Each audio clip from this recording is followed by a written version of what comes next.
vamos a pasar al próximo panelista y pasamos del derecho a las ciencias económicas. Así que damos la bienvenida al contador Norberto Loero, que él va a tener sus 20 minutos para ir dando sus puntos de vista. Así que bueno, igual preparen las preguntas, colóquenlas en el chat y después nosotros o las agrupamos o las vamos diciendo. Contador Loero, todo suyo sus 20 minutos. Buenas, ¿cómo va? Bueno, yo ahora tengo que compartir y seguramente se escucha bien, ¿no? El sonido. Perfecto. Sí. Hable de algunos de los temas, vamos a retomar de los que habló, bueno, Fernando con respecto al salario eh, movible, o bueno, digamos, tiene varios nombres, ¿sí? Pero, perdón, ahí se está escuchando, ¿no? Muy bajo el volumen, veo que dice ahí, ¿no? ¿Se escucha bien? Se escucha, Norberto. escucha Si bien. se pudiera subir un poquitito más ¿Ahí el me volumen, escuchan? no sé. Sí, sí, ahí. Ahí sí, ¿se Ahí escucha sí, mejor? perfecto, perfecto. Perfecto. Bien, bueno, perfecto. Eh, Ahí voy a compartir entonces, después vemos las preguntas en todo caso. No, me tiene que habilitar para compartir, porque no tengo habilitado. Bien, gracias. A ver ahí. Ahora sí.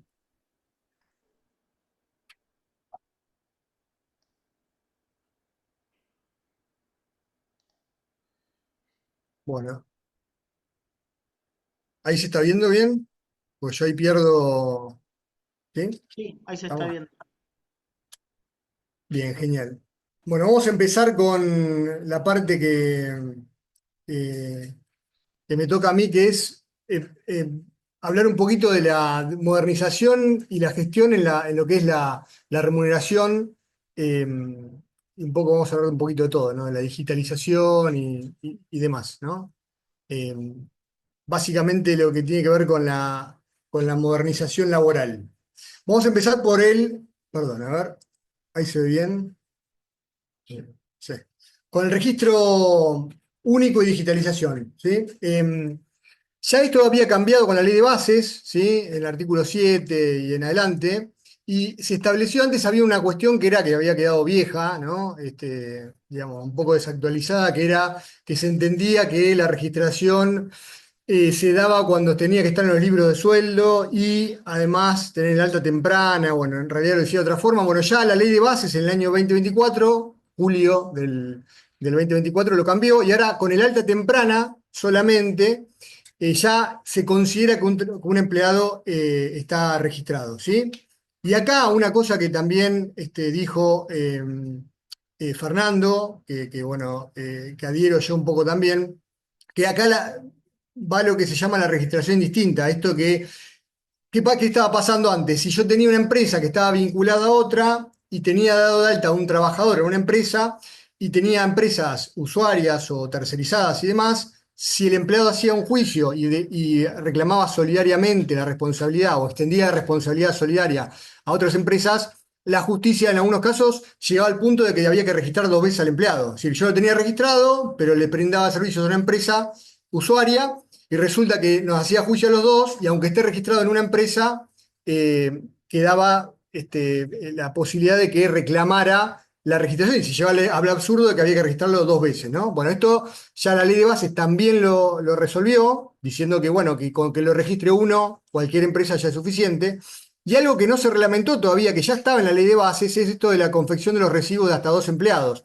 Vamos a poder, en principio, en teoría, hacer lo mismo que hacemos, por ahí lo conocen más, lo del tema de casas particulares, es decir, que los recibos se hagan en forma digital por la web de Arca y que se puedan instrumentar por ahí con un importe único para las contribuciones patronales. Esto va a simplificar la tarea de las empresas, nos va a sacar trabajo a los contadores, ¿no? En vez de hacer confeccionar el 931 para casos de empresas de hasta dos empleados, va a poder hacerse de esta manera. La otra cuestión tiene que ver con la denuncia por falta de registración. Y esto acá es donde cambia la ley de modernización. Porque todo lo que hablé hasta ahora, ¿sí? Ya estaba en la ley de bases y hay cosas que todavía no se reglamentaron, pero esto se implementó ahora. ¿Qué decía la ley de bases? Decía algo de esto, pero ahora se modificó. Y decía que si el trabajador estaba mal registrado, deficientemente registrado o no registrado directamente, podía denunciar. Bueno, ahora lo que hicieron fue hacérselo más sencilla al trabajador y decir que en caso que esté deficientemente registrado, lo va a hacer a través de ARCA por la vía web, por vía web. Antes podía hacerlo ante el Ministerio de Trabajo, Secretaría de Trabajo, bueno, ahora directamente lo hace a través de ARCA. Entonces hay que tener cuidado con esto y ver cómo esto impacta también en lo que va a hablar después Elisa, que tiene que ver con el blanqueo, ¿no? Porque, bueno, las empresas que tengan alguna deficiencia van a tener la posibilidad de arreglarlas acá, porque una de las cosas que se está hablando es esto de que una vez que saquen el blanqueo, que saquen el RIFL, que es el régimen de reducción de contribuciones, van a ir seguramente a fiscalizar que las empresas estén cumpliendo, porque, bueno, te di la posibilidad de que regularices y bueno, no lo hiciste, en ese caso tendrá que, bueno, ver en una inspección puede saltar esto, ¿sí?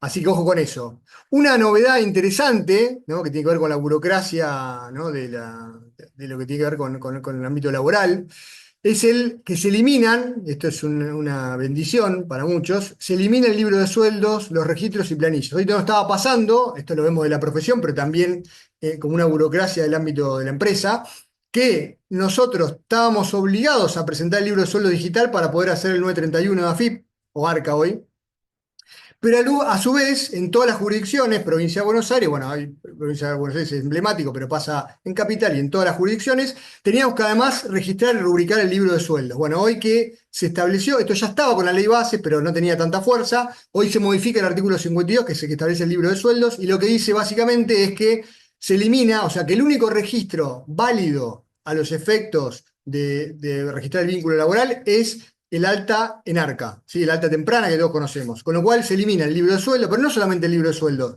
Todos los libros especiales, por ejemplo, se elimina, lo vamos a decir al final, el libro de viajante de comercio. Con lo cual lo que tiene viajante de comercio, como se deroga el régimen a partir del 1 de enero del 2027, ya va a desaparecer viajante de comercio, pero hoy ya tenemos, está vigente, la derogación de los libros, ¿no? ¿Por qué? Porque no solamente se modifica el artículo 52 y dice que la única registración válida va a ser el alta temprana, sino que elimina todos los libros, los libros del registro único de las pymes, los libros de sueldos generales, ¿no? El libro especial de sueldos, pero todos los libros que definían algunas de las actividades estas como viajante de comercio, o por ejemplo, bueno, algunas otras, ¿no? que vamos a ver al final. ¿Qué más se eliminan? Los avisos de jornada, las planillas, los registros. ¿Se acuerdan que teníamos que poner en un lugar visible, exhibir la jornada laboral con los horarios de entrada y salida del personal? Bueno, descanso de mujeres. Se deroga todo lo que tiene que ver con trabajo insalubre, trabajo de mujeres, el descanso al mediodía, ¿no? Que eran cosas que habían quedado del año no, 70. Entonces se eliminan libro de sueldo, los libros especiales, los avisos de jornada, las jornadas que había que pegar, ¿no? Las planillas horarias y los registros de horas extras. O sea, esta obligación que tenía el empleador también, esto está por la ley de jornada de trabajo, esto se deroga en la ley de jornada de trabajo, no se derogó el decreto reglamentario, sí que es del año 33, fíjense que tenemos una ley de jornada de trabajo del año 29, 1929, ¿no? Pero no se deroga el decreto que reglamenta. Bueno, sin embargo, todos los registros estos quedan derogados. Ahora, ¿qué pasaba con esto? Que el problema que teníamos, bueno, ahí ya lo queda. A ver, un poco el material es para dar un pantallazo y para que tengan una guía y, bueno, seguir un poco el hilo de la exposición, ¿no? El problema que teníamos con los registros era que los jueces, cuando yo no tenía un registro de horas extras, cuando no llevaba la jornada legal, cuando no tenía el libro de sueldo, se presumía o daban por válido lo que decía el trabajador. Entonces, ¿qué nos pasaba? Si yo tenía el libro de sueldo, no estaba rubricado, no estaba con la formalidad, no estaba actualizado, y eso iba a un juicio, el juez, por eso, o por los registros de horas extras, y si el empleado venía y me decía que hacía horas extras, y yo no llevaba la planilla o el registro de horas extras, el juez daba por válido lo dicho del trabajador y se invertía la carga de la prueba, ¿no? Hoy eso va a dejar de pasar porque todos esos artículos 54, 55, 56 se eliminaron también de la ley. O sea, no solamente se elimina la obligación de llevar el libro, las planillas y registros, sino que también se elimina la posibilidad que un juez en un juicio laboral, ¿sí?, dé por válido lo dicho del trabajador porque el empleador no llevó, no tiene esa burocracia o ese registro de horas, ¿sí? ¿Qué va a pasar ahora? Che, se elimina el libro de sueldo. ¿Qué hacemos con los que teníamos de antes? Bueno, tenemos que guardarlos por 10 años, que es la prescripción en materia previsional. Es decir, tenemos que guardarlos por 10 años Y esto lo tengo que hacer en formato papel, no, se puede digitalizar y conservar o en formato papel o en formato digital. Con lo cual, los libros que tenemos rubricados en papel, en hojas móviles, por ejemplo, los podemos pasar a un formato digital y dejarlos guardados en ese formato, porque a partir de ahora no habría que registrar ni rubricar más los libros. ¿Qué efectos tiene? Bueno, esto que hablé recién. Es decir, ahora lo que va a mirar el juez, en todo caso, es si yo no registré al empleado. Se va a mirar la omisión de registración, no el hecho de que tenga o no los libros, o los registros sobre planillas o el elemento de control. Entonces, si el empleado dice que hizo horas extras o que hacía una jornada distinta, bueno, va a tener que probarlo y el juez no va a poder presumir, ¿sí?, que si yo no tengo alguna de esta documentación, es válido lo que dice el trabajador. Entonces va a ser solamente aplicable a la falta de registración. Y tampoco, esto se eliminó también, cualquier presunción que podía hacer el juez cuando yo ponía en algún formulario, algún documento, un recibo, rubros o importes, cuando había, por ejemplo, una desvinculación. Entonces, eso antes, si tenía algún error o alguna falencia, el juez podía considerar que no eran válidos, ¿sí? O sea que esos efectos a nosotros nos favorecen, ¿sí?, por esto que acabo de decir, ¿no? Certificado de trabajo, esto también era un tema, ¿no? Porque en todas las demandas laborales yo siempre decía que arrancábamos 3 sueldos abajo, ¿no? Porque los jueces, ante la falta de entrega de los certificados del artículo 80, que eran 3, yo tenía que entregar un Word que decía que certifico que fulanito de tal trabajó para la empresa tal, desde tal fecha a tal fecha, en la categoría tal. El certificado del artículo 80 de AFIP, ¿por qué? Porque la ley me decía que tenía que dar una constancia documentada de los aportes y contribuciones. Eso lo único que lo podía hacer era ARCA, hoy ARCA. Entonces tenía que tener los dos, y además la certificación de servicio de ANSES, ¿no?, que está en el artículo 2, inciso G de la Ley de Seguridad Social, ¿no? Bueno, hoy se elimina esa condición y se reformula todo el artículo, y hoy los certificados de trabajo que puedo entregar, primero, nos dan un plazo, que antes era 30 días, hoy se extiende, va a ser 45 días que vamos a tener para entregar el certificado, solo al momento de la extinción, o sea que no puede venir el trabajador y pedírmelo cuando se le canta o cuando quiere, ¿no? El trabajador lo va a poder pedir al momento de la extinción del contrato. ¿Y qué datos tienen que tener? Bueno, la relación laboral, los datos de la relación laboral, la función que cumplía el trabajador, la constancia de los ingresos de los aportes previsionales, por eso que seguramente el certificado que nos va a servir va a ser el que hoy tenemos como formulario 984 de AFIP, de ARCA.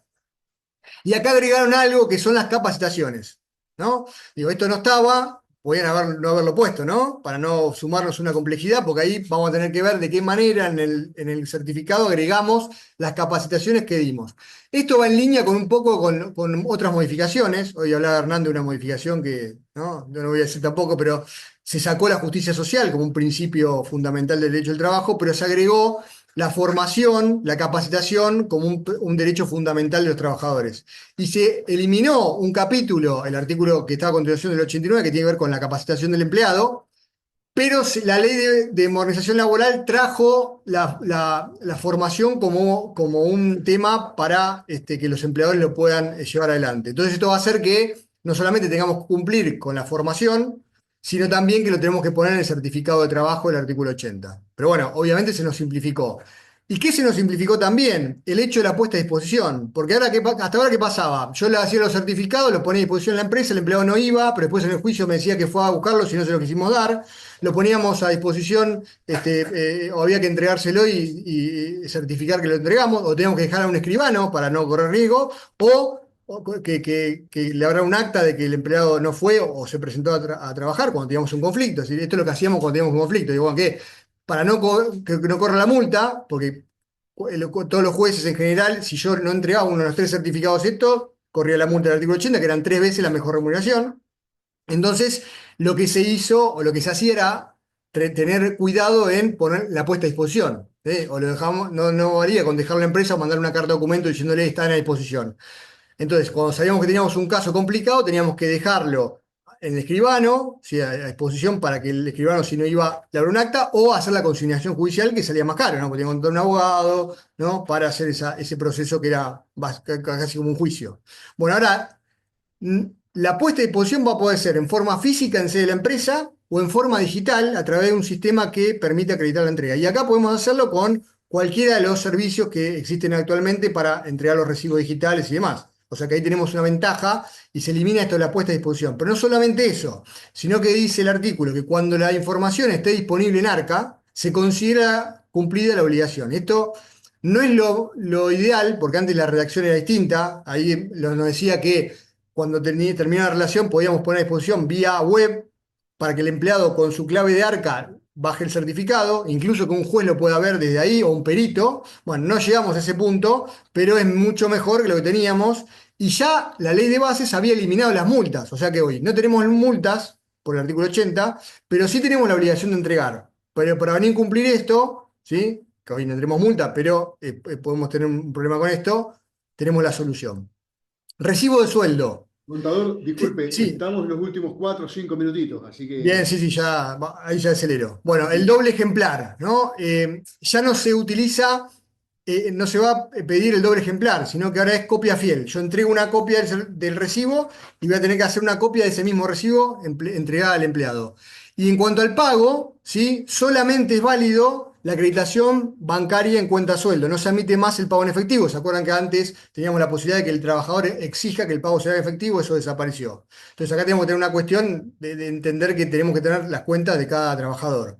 ¿Qué contenido tiene que tener? Más o menos el mismo, pero ahora se agrega la posibilidad de, además de la fecha de ingreso, poner la fecha reconocida, la antigüedad reconocida. Y esto es interesante porque si un empleado trabajó en un periodo anterior, que lo va a ver después Matías, le vamos a poder reconocer esa antigüedad, ¿sí? Que hoy en los sistemas figura, pero en el recibo no estaba figurando. Y después tenemos que conservar esos recibos por 2 años en todo lo que tienen que ver con diferencia de sueldo o litigios que pueda hacer el empleado en relación con el vínculo individual de trabajo. Y en lo que tiene que ver con la provisional, seguridad social, ¿sí? Aportes y contribuciones por 10 años. Esto de la mano con lo que hablamos recién del libro de sueldos. Descuentos en el recibo. Bueno, no cambia esto mucho. Lo único que se agrega es que antes teníamos un límite, esto era el artículo 133, no podían los aportes ser superiores al 20% del salario bruto total. Y hoy tenemos que, además, se le pone una limitación al aporte sindical del 2%. O sea, los aportes sindicales en total, en conjunto, no pueden superar el 2% de ese 20%. Con lo cual tenemos dos límites, ¿no? Un tope para el aporte general y un tope adentro de ese límite para los aportes sindicales. Esto vamos a tener que hacerlo jugar, sobre todo en lo que decía recién Fernando con respecto a los contratos o los convenios a nivel empresa, ¿sí? Entonces, bueno, hoy habló ya Fernando un poco del salario dinámico, ¿no? Así que lo que voy a poner es un pantallazo eh, rápido de qué va. Básicamente lo que permite es premiar esto del mérito y la contracción al trabajo y que se premie o se busque una metodología para los sueldos incrementarlos a partir de lo que hablábamos hoy de bonos, premios y demás. Tienen que ser pueden ser transitorios, pueden ser fijos o variables, sean en base al mérito personal o en función de aspectos de la empresa que uno quiera premiar, y no son ultraactivos, o sea, si yo lo doy en un periodo no quiere decir que lo tenga que mantener, ni el trabajador puede alegar esto que decía Fernando también de uso y costumbre, es decir, no porque lo haya dado en un mes, lo tengo que repetir en otro mes siguiente. Y vemos que las formas de incorporación de este salario dinámico al sueldo, si la posibilidad de darle, además del sueldo de convenio, algo por encima, puede ser por convenio, o sea, haciéndolo dentro del convenio, por acuerdo de empresa, por acuerdo individual con el trabajador o incluso por decisión unilateral del empleador. O sea que acá vemos que, vamos, digamos, tenemos el límite ese, que incluso el empleador puede decidir cuándo da o no. Último, ya vamos terminando, que además se tiene en cuenta con respecto a la remuneración, beneficios sociales, ¿sí? Aclara que los beneficios sociales, ¿qué son? Básicamente son asignaciones que le da el empleador al trabajador que mejoran la calidad de vida de él o de su familia. Bueno, acá se aclara que no van a ser remuneración, obviamente, van a ser voluntarios, pero tampoco son salario en especie, ¿sí? ¿Qué incorpora como interesante? No solamente el comedor de la empresa, sino que si yo le doy al empleado la posibilidad de ir a comer a un lugar cercano, se va a considerar un beneficio social. Los gastos farmacéuticos lo mismo. Y la diferencia del plan médico, esto del si le pago la prepaga, hoy teníamos un conflicto con eso, porque el empleado cuando se vinculaba reclamaba la indemnización sobre eso, está fuera de la consideración. Ya se eliminaron las propinas, había un decreto, hoy está en la ley, y se exceptúa también como eh, remuneración algunas cosas que ya estaban, pero lo más importante, telefonía celular e internet. ¿Por qué? Porque se deroga también la ley de teletrabajo y hoy el celular que le doy al trabajador o la internet que paga, la voy a poder considerar como un beneficio social, o como una excepción en realidad, no como un beneficio social, sino como algo no remunerativo, que no se va a considerar a los efectos del pago de la indemnización. Y por último, se eliminan las referencias que hacía la ley a la participación del empleado en ganancias. O sea que ahora no tenemos la necesidad de tener esto como en cuenta como la remuneración. Última tema, a ver si no soy Fabricio, si me queda un minuto, Dale, explico dale, esto de jornada perfecto. parcial. Perfecto. Jornada parcial, esto es un cambio muy importante porque acá se acuerdan que nosotros teníamos que si el trabajador prestaba servicios por 2/3 o más de la jornada de trabajo, ¿no?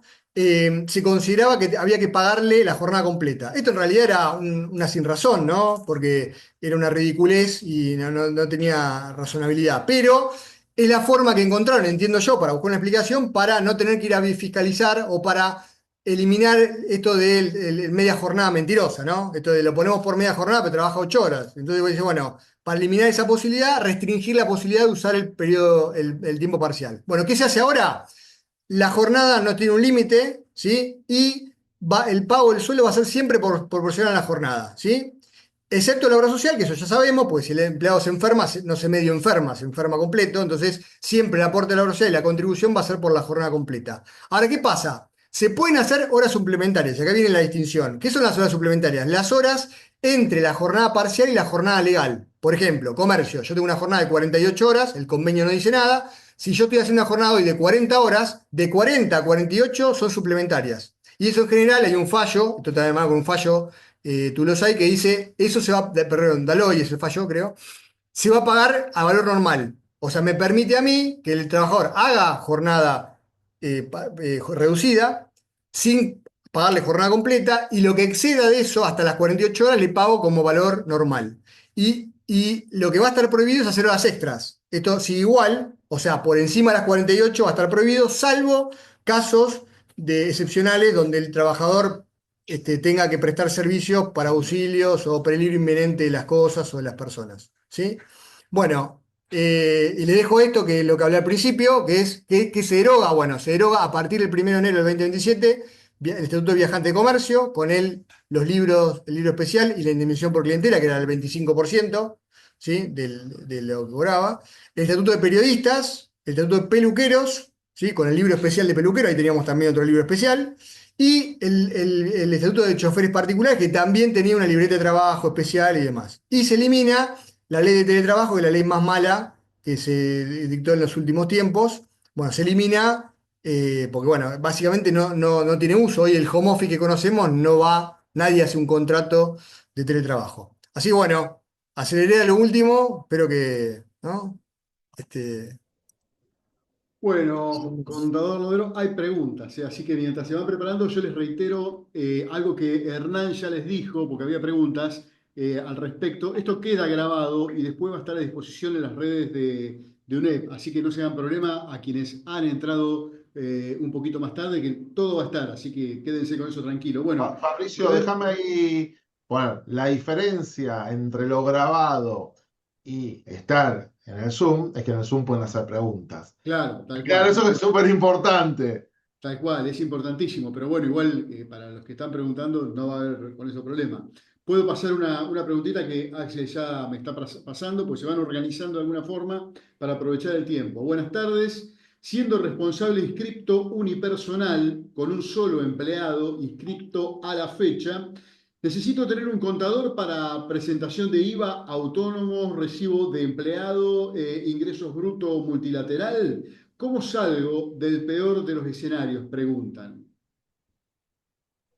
y bueno, yo soy contador, ¿no? Con Elizabeth le vamos a recomendar que tiene que tener un contador. Bueno, hoy algunas cosas se liberan un poco. Esto que yo hablaba de la posibilidad de que el recibo, hasta si tengo hasta 2 empleados, lo puedo hacer vía web. Entonces hay cosas que vamos, esto de no hacer libro de sueldos, para nosotros es engorroso para los contadores hoy tenemos que hacer el libro de sueldo digital para poder presentar el 931. Imagínense que esto nos libera un montón de trabajo también. Así que hoy por lo menos en lo que tiene que ver con laboral, yo impuestos no hago, hacía, pero ya. Claro. Y contabilidad tampoco, así que, Tener ¿no? un asesor contable es una inversión, no es un gasto, porque en realidad los contadores no somos contadores del pasado que hacemos un BEP solamente, sino que miramos la pyme en toda su dimensión y ayudamos a crecer. Así que yo creo que está bueno acompañarse con un profesional.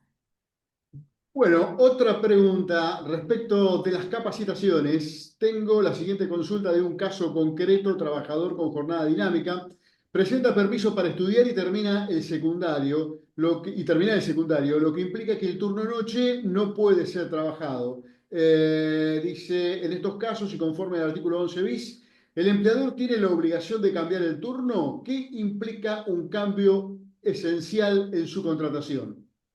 Bueno, es una buena pregunta. En realidad, mira, el tema de formación va a tener que ver con la formación vinculada al trabajo, ¿no? No habla de formación por fuera, ¿no? El colegio y demás. Así que eso no va a cambiar, va a seguir como antes.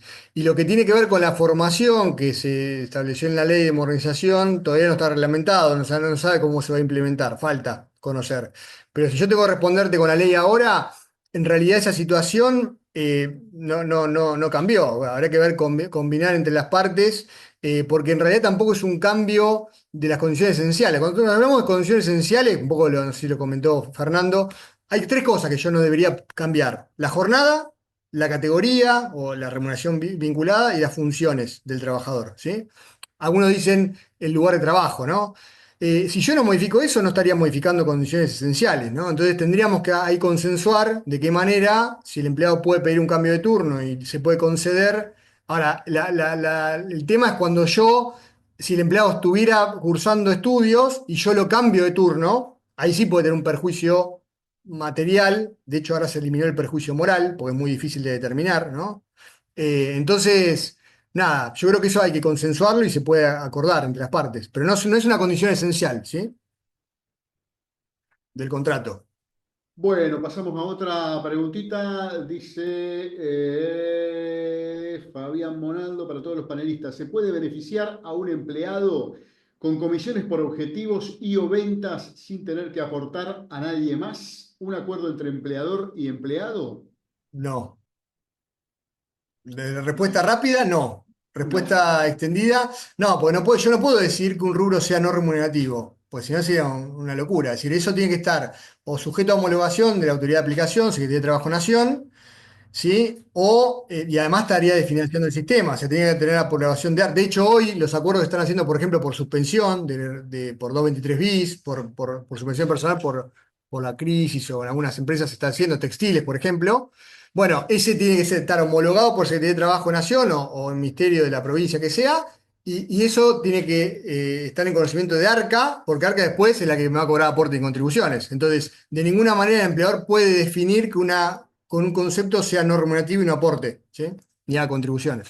Otra preguntita. César Nieva dice, en cuanto al pago de haberes, ¿sí o sí el empleador tiene que abrirle una cuenta sueldo al empleado o es válida la transferencia a cuenta bancaria que el empleado ya tenga abierta a su nombre? ¿Cuenta corriente o caja de ahorro? Pregunta. ¿Y qué pasa Mira, cuando no tenemos actualizados los libros sueldos? ¿Tenemos que presentar todo lo viejo?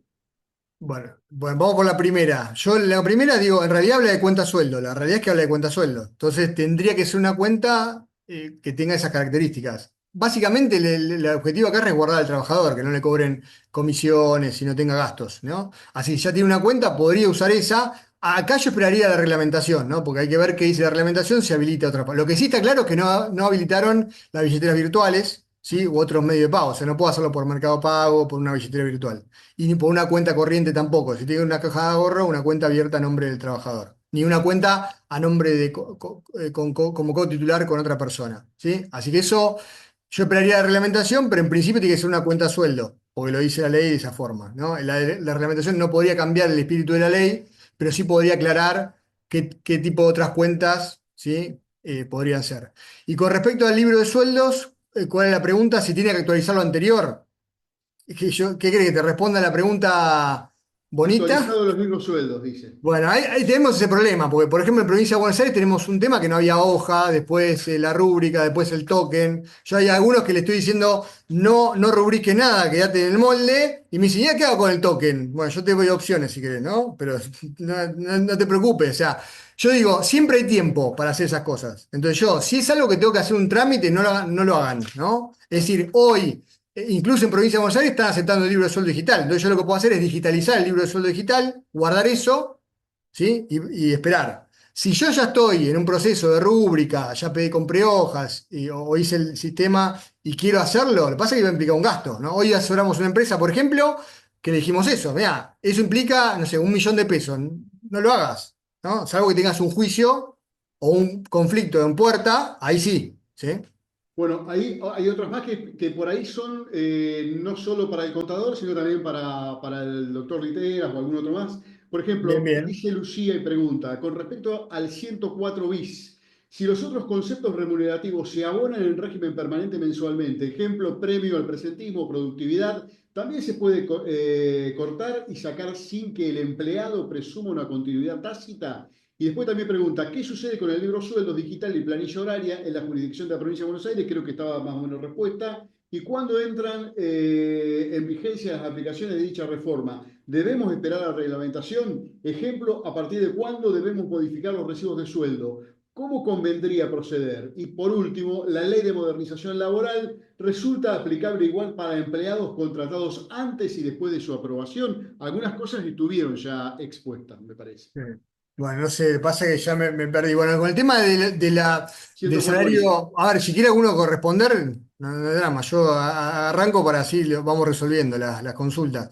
Con el salario dinámico, eso de los bonos, sí, a ver, en principio si yo lo tengo por escrito, está transparente y claro para el empleador y para el empleador, los objetivos, porque esto ya está, se usa en las empresas, ¿no? Esto de tener un bono por objetivo y demás. Entonces, sí, eso lo recomendable sería algo que habló Fernando también, tenerlo por escrito, ¿sí? Que las pautas estén claras.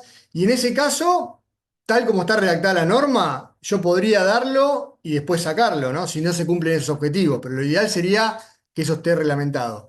Tema rúbrica en provincia de Buenos Aires, vamos a tener un problema, porque provincia no va a querer largar la caja, ¿sí? Entonces el problema va a ser que hoy cobran una tasa por hacer nada. A mí me enseñaron, por ahí Elizabeth me puede, ¿no?, ayudar acá, y a mí me enseñaron en impuestos que una tasa, para que sea una tasa, tengo que tener una contraprestación, ¿no? Entonces digo, bueno, no hay ninguna contraprestación casi, ¿no? Y acá el problema va a ser que le van a sacar la caja a provincia de Buenos Aires y va a patalear. Pero bueno, hoy tenemos incluso hoy inspecciones donde el Ministerio de Trabajo de la provincia acepta el libro de sueldo digital. Entonces yo digo, por ahí ir por ese lado y no volverse tan locos.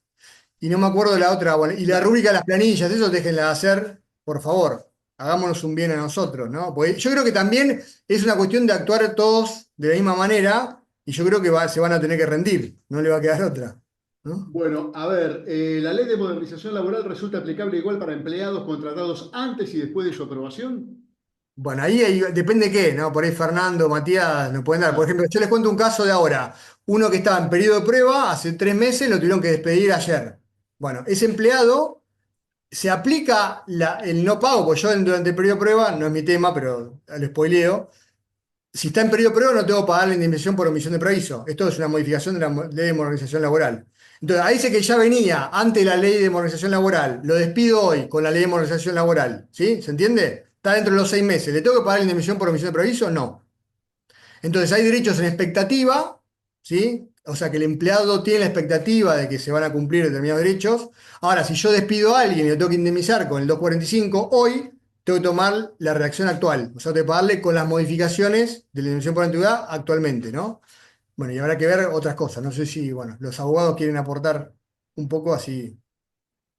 Digo, no, yo para no meterme en cosas que por ahí me dicen, No, ¿eh? Norberto, claramente es así, o sea, hay todo lo que tiene que ver con la extinción, sobre todo de la relación laboral, eso es el régimen que aplica, es el que está vigente al momento de la extinción, independientemente de cuándo fue contratada esa persona, cuándo se inició. Por eso comparto, digo que una persona que fue contratada en diciembre y estaba dentro del periodo de pruebas y es desvinculada ahora, no recibe la indemnización por preaviso.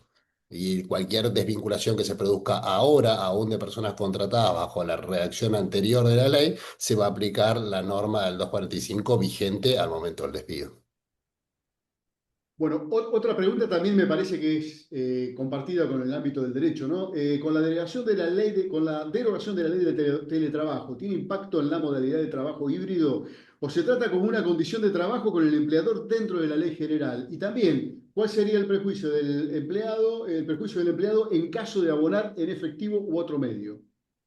Bueno, ahí el pago en efectivo no estaría habilitado, entonces ahí tendríamos un tema. Yo creo que eso tenía que haber contemplado sobre todo para las pymes, porque se puede dar esto que el empleado, pero bueno, lo sacaron. Así que ahí vamos a ver si se modifica algo, pero hoy no tenemos nada. Con respecto al teletrabajo, es una ley horrible, porque no sirvió para nada. De hecho, tenía contradicciones con la ley de contrato de trabajo, ¿no? En cuanto a las prestaciones, si se da en el exterior, acá, bueno, en fin. El tema del cuidado de personas, o sea, una ley que se hizo en el 2020, en el medio de la pandemia, que no sirvió para nada. Hoy lo que tenemos, yo no sé por ahí la situación de cada empresa, ¿no? Pero hoy lo que se hace es home office o teletrabajo o trabajo a distancia o trabajo desde la casa, no es teletrabajo. Para que sea teletrabajo yo tengo que estar en el artículo 102 bis, tengo que tener un contrato firmado por escrito, tengo que respetar un montón de pautas. Yo creo que lo que hacemos todos, el trabajo híbrido no es teletrabajo, en la medida que no esté formalizado por escrito con estas pautas. Entonces yo entiendo que la persona que no hace, que se pensaba que hacía teletrabajo, pero no hacía, hacía home office, o sea, que no tenía algo por escrito, no le cambia nada, porque ¿no? Es decir, son Com- muy pocas empresas las que hicieron eso. Natalia pregunta, ¿compensación de horas, cada cambio por nota o una nota general mensual? Ahora, eso creo que lo habla Matías, así que Bueno, esperamos un lo dejamos poquitito. para. Esperamos entonces. Lucía dice, los pasantes, ¿hay que abrir cuenta sueldo o se les abona en efectivo? Estudiantes que se encuentran haciendo pasantías, por ejemplo, dice. Es un tema, porque no es una remuneración, es una asignación estímulo, generalmente se llama, o sí, no beca no, porque es una asignación estímulo no remunerativa. Así, ahí yo creo que no le alcanzaría esto, porque esto habla de remuneraciones. Así que podría ser eso. Bueno, un caso concreto. En Córdoba, para el libro de sueldo digital te solicitan que esté firmado digitalmente mediante la firma digital de la empresa ENCODE. ¿Eso significa, o eso sigue siendo Un gasto. requisito del gobierno o ya no sería necesario? No Pregunta. es necesario. Chau. Chau, y chau con el último, ya no tenemos más mensajes, así que nos respiramos un poquitito y pasamos, bueno, gracias.